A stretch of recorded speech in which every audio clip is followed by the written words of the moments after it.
성경책의 가장자리 부분을 붉은색으로 칠한 까닭을 아는 분은 그리 많지 않을 겁니다. 그것은 바로 순교의 붉은 피를 의미합니다. 그리스도인들이 성경을 펴서 복음 진리에 접하는 순간마다 자신에게까지 도달한 이 영광스러운 복음이 순교자들의 피 뿌리는 헌신을 통해 전해지게 되었다는 사실을 상기하게 하기 위해서였습니다. 그러나 이제는 더 이상 가장자리를 붉게 물들인 성경을 찾아보기 힘들게 되었습니다. 금박으로 물들인 성경이 유행하는 것처럼 고난과 희생보다는 현세의 번영과 성공이 그리스도인들이 추구해야 할 덕목인 것처럼 오해되고 있는 것이 오늘날 우리의 영적 현실입니다. 그러나 한 세기 전에 살았던 성도 클리페이는 십자가의 체험을 다음과 같이 노래했습니다. 내 눈을 밝히 떠서 저 십자가를 볼 때 날 위해 고난당하신 주 예수 보인다. 그 형상 볼 때 내 맘에 큰 찔림 받아서 그 사랑 감당 못하여 눈물만 흘리네. 피 묻은 복음을 가슴에 품고 불꽃 같은 구령의 열정으로 어두운 땅들을 누볐던 믿음의 선진들을 보십시오. 십자가와 그들의 생애는 나뉠 수 없는 관계였습니다. 그들은 모두 자기를 위하여 십자가에 못 박힌 예수 그리스도를 체험적으로 만난 사람들이었습니다. 하나님을 등진 절망적인 인간들을 위해 십자가에서 못 박히시고 다시 사신 우리 주 예수 그리스도의 사랑에 목매던 사람들이었습니다. 그들은 믿지 않는 불신의 땅에 복음 전하는 자로 파송한 것은 자신의 갸륵한 종교적 결심이나 한 교회의 선교 프로그램이 아니었습니다. 그들을 고난과 핍박의 현장으로 달려가게 한 것은 자신들의 영혼 안에서 살아 역사했던 십자가의 복음이었습니다. 십자가에 못 박히신 그리스도 예수에 대한 사랑이 그들로 하여금 십자가와 관계없이 살아가는 영혼들을 사랑하지 않을 수 없도록 만들었던 것입니다. 여러분은 십자가 예수님을 만나셨습니까? 여러분은 지금 제가 하나님을 만났느냐고 묻는 대신에 십자가의 예수님을 만났느냐고 묻는 것에 각별히 유의하셔야 합니다. 왜냐하면 그리스도인들에게 나름대로 하나님을 만난 간증이 있기 마련이고 만약 그러한 간증조차 없다면 신앙생활을 계속하는 자체가 어려울 것이기 때문입니다. 우리 주위에는 하나님이 존재하신다는 사실에 대한 나름의 체험을 가지고 있는 사람들이 제법 많습니다.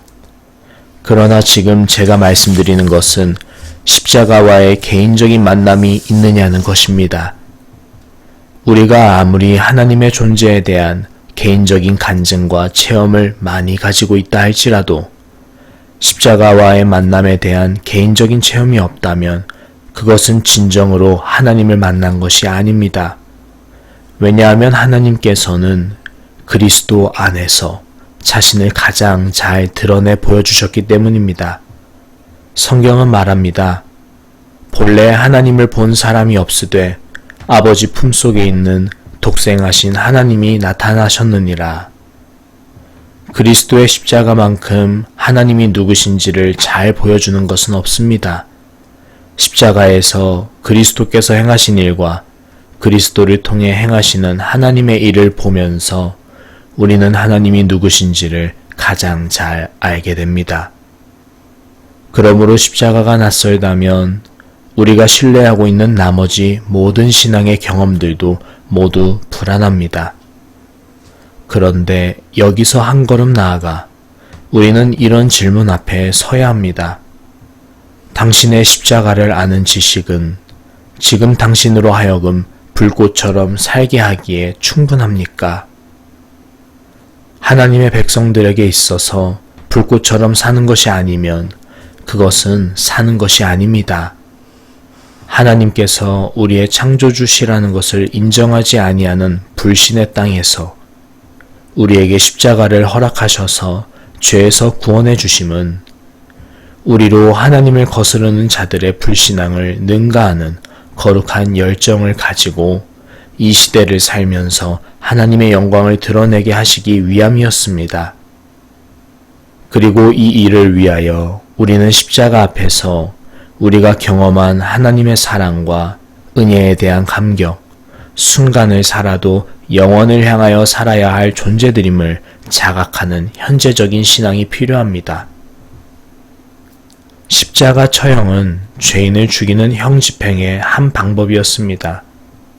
원래 이 형벌은 이스라엘에서 만들어진 것이 아니라 로마인들이 고안해낸 처형 방법이었습니다.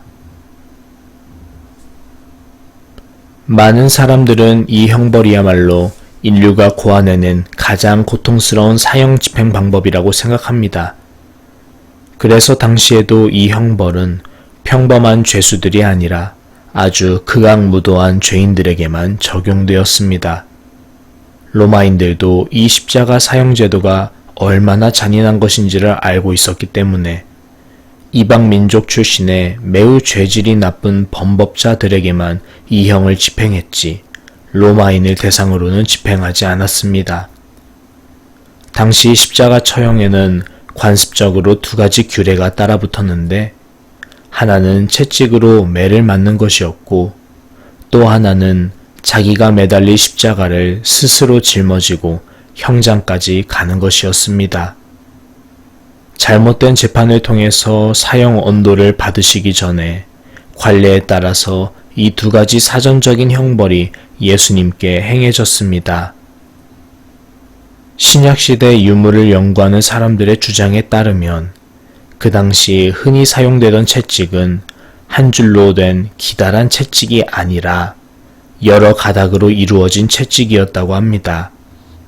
그리고 그 채찍의 각각의 가닥 끝에는 날카로운 쇠붙이나 짐승의 뼈를 깎아 만든 뾰족한 물체들이 달려 있어서 맞으면 몸에 감기며 살점을 찍고서야 떨어져 나갔습니다. 이러한 고통스러운 채찍형이 끝나면 처형된 죄수는 십자가를 스스로 짊어지고 형장을 향해 가게 되었습니다. 예수님의 말씀, 또 무리에게 이르시되 아무든지 나를 따라오려거든 자기를 부인하고 날마다 제 십자가를 지고 나를 따를 것이니라 는 이 같은 십자가의 처형의 두 번째 규례를 염두에 두신 말씀이었습니다. 십자가를 지고 골고다 언덕을 오르는 동안 사람들은 그분을 돌로 치고 주먹으로 때리는가 하면 침뱉고 욕했습니다. 그리고 그분의 이 모든 고난은 우리의 죄로 인한 것이었습니다. 따라서 십자가의 형벌이 잔인하면 잔인할수록 우리는 하나님 앞에서 우리가 얼마나 커다란 진노의 대상이었는지 알게 됩니다. 그분께서 골고다 언덕까지 도달하시는 동안 나쁜 사람들에게 당하셨던 수치와 모욕을 생각해 보십시오. 오 거룩하신 주님, 그 상하신 몸, 멸시와 욕, 가시관 쓰셨네. 주님이 당하신 고난, 이 죄인을 위함이니 범죄한 날 위에 주 욕을 보셨네. 당시 죄인을 매다는 십자가의 무게는 대개 120에서 150kg 정도였다고 합니다. 이렇게 무거운 십자가를 사람을 매달아서 하늘 높이 세운다는 것은 용이하지 않았을 것입니다. 그래서 로마 사람들은 십자가의 막대 중 세로 막대를 먼저 땅에 받아 세우고 그 다음에 가로막대에 죄인을 눕혀 못을 박았습니다. 그 못은 마치 오늘날 기차철로에 놓인 침목에 박힌 것과 흡사한 큰 못이었습니다. 가로막대에 못박은 죄수는 도르래 같은 것에 의해 세로 막대기 꼭대기로 끌어올려졌고 가로막대가 세로 막대에 끼워지고 나면 죄수의 발을 세로 막대에다 못 박아 고정했습니다.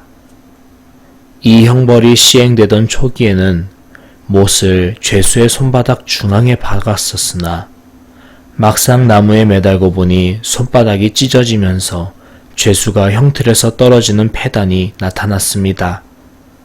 그래서 후일에는 이 같은 일을 막기 위하여 손목 가운데다 못을 박았습니다.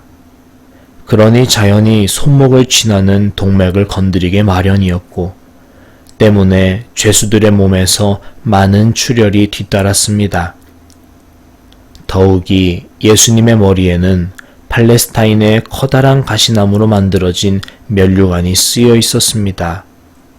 못 박힌 손과 발은 물론 머리에서도 쉴 새 없이 피가 흘러내렸을 겁니다. 팔레스타인의 뜨거운 땡볕 아래에서 그렇게 예수님께서는 몸에 남아있던 피와 수분이 모두 빠져나가는 것을 경험하며 서서히 죽어가고 계셨습니다. 사실 십자가 형벌의 잔인함은 매달린 죄수가 곧 죽지 않는 데 있습니다.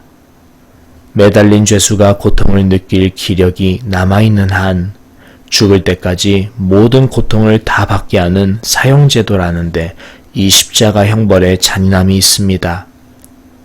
과다출혈과 탈수 상태가 되면 찾아오는 신체적인 현상이 머리가 터지는 것 같은 두통입니다. 온몸의 체중을 지탱하고 있는 손과 발에 못 박힌 상처가 찢어짐의 고통도 극심했지만 출혈로 인한 체내의 통증은 가히 살인적인 것이었습니다. 그래서 죄수들은 십자가에서 혼절했다가는 깨어나고 깨어났다가는 다시 혼절하곤 하면서 서서히 죽음을 맞이했습니다. 십자가 형벌의 고통이 이토록 끔찍한 것이었기에 당시 로마 사람들은 대화 가운데 십자가에 대한 이야기를 하는 것조차 매우 재수없는 일로 여겼습니다. 그런데 우리 주님께서 바로 이러한 십자가를 지고 하나님 앞에 자신을 화목제물로 드렸습니다. 죄와 허물로 죽은 우리를 살리시려고 죄 없으신 그분이 십자가에서 그렇게 죽으셨던 것입니다. 우리의 의는 이렇게 그분의 희생적인 고난과 죽음 위에 있고 하나님과 이룬 화목도 그분의 처절한 고난의 대가를 통하여 얻어진 것입니다. 그래서 성경은 말합니다. 그는 멸시를 받아 사람들에게 버림받았으며 강고를 많이 겪었으며 질고를 아는 자라. 마치 사람들이 그에게서 얼굴을 가리는 것 같이 멸시를 당하였고 우리도 그를 귀히 여기지 아니하였도다. 그는 실로 우리의 질고를 지고 우리의 슬픔을 당하였거늘 우리는 생각하기를 그는 징벌을 받아 하나님께 맞으며 고난을 당한다 하였노라. 그가 찔림은 우리의 허물 때문이요 그가 상함은 우리의 죄악 때문이라. 그가 징계를 받음으로 우리는 평화를 누리고 그가 채찍에 맞음으로 우리는 나음을 받았도다. 우리는 다 양 같아서 그를 행하여 각기 제 길로 갔거늘 여호와께서는 우리 모두의 죄악을 그에게 담당시키셨도다. 이사야 53장 3절에서 6절의 예언 말씀.